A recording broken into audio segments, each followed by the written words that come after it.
Shelter Mortgage, flexibility, professionalism, and service. Let us custom build a mortgage for you.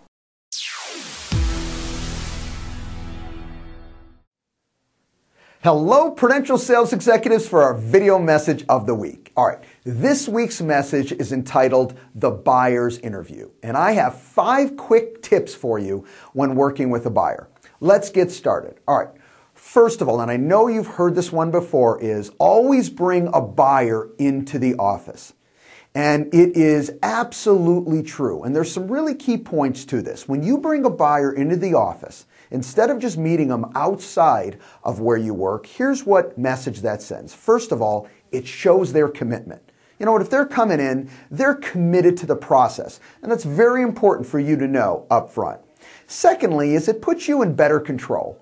All right, you're in your office, you're in your facility, and that's always key. You're a little bit more comfortable. And thirdly, and obviously, is you have all the resources at your disposal to utilize if you need them. Maybe a question comes up that you didn't expect. Well, guess what? It's all there. You're in your office, and you can access them anytime you need. All right.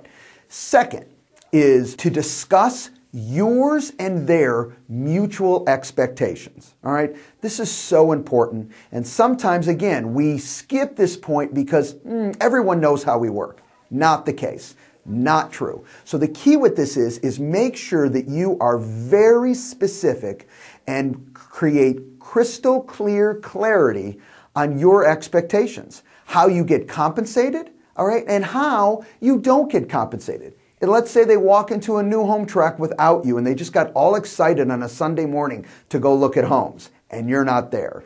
You can lose out on that commission. Be sure to explain all that right up front. The other aspect of this is get their expectations of you. Instead of you trying to jump through hoops to please them, ask them, what is most important to you? Okay, what are some of your pet peeves? What do you want to make sure gets done through this process? Sometimes you have to dig a little bit for that, but I'm going to tell you, once you have their expectations of you, it makes your life easier and it makes it much easier to please them, all right, because they've told you what's most important to them. All right. Next, please be the sales executive that learns how to read in between the lines. All right, what do I mean by this? Well, you know, when you ask a question to a buyer, you know, what are you looking for? And they're going to give you a lot of information because you asked them a question. All right, that's why when you hear buyers are liars, it's really not true. They're just answering your questions and they may not be 100% sure. All right, read in between the lines. Figure out what their dominant buying motive is. All right, really dig down deep. So they've given you all this information, but I promise you, there's 1 or 2 key points that is very, very important to them.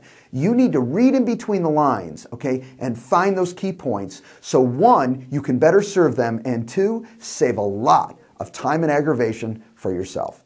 All right? Next, ensure you're working with the decision maker. This is a biggie. In fact, sometimes if you're working with the non-decision maker and you bring them over to your side, that can even be bad. All right, because a lot of times the decision maker makes the opposite decisions, okay, than the non-decision maker. So you want to make sure you're working with the decision maker. A couple key ways that you can find this out is when you ask questions, as we've talked about in many videos, it's important to ask, okay, good quality questions. When you do that, who answers them? If it's the person who jumps out and is always answering your questions, well, you know what? Most likely that's your decision maker. Okay? The second way to figure this out is get both emails. Okay? If you're dealing with a husband and wife or whatever the case may be, is get everyone's email.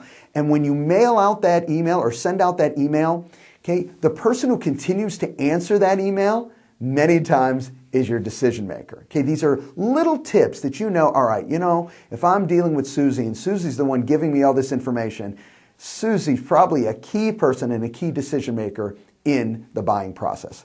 And last, but certainly not least, everyone that you deal with, all your support people that you expect to know aspects of the buyer interview or maybe conduct a buyer's interview, you need them to know these steps. So don't assume everyone knows it because you know it. Take the time to sit down, put it in writing and say, when you're doing a buyer's interview, here are the key steps that I want you to follow. Have a great week, everybody, and we'll see you next week. Bye-bye.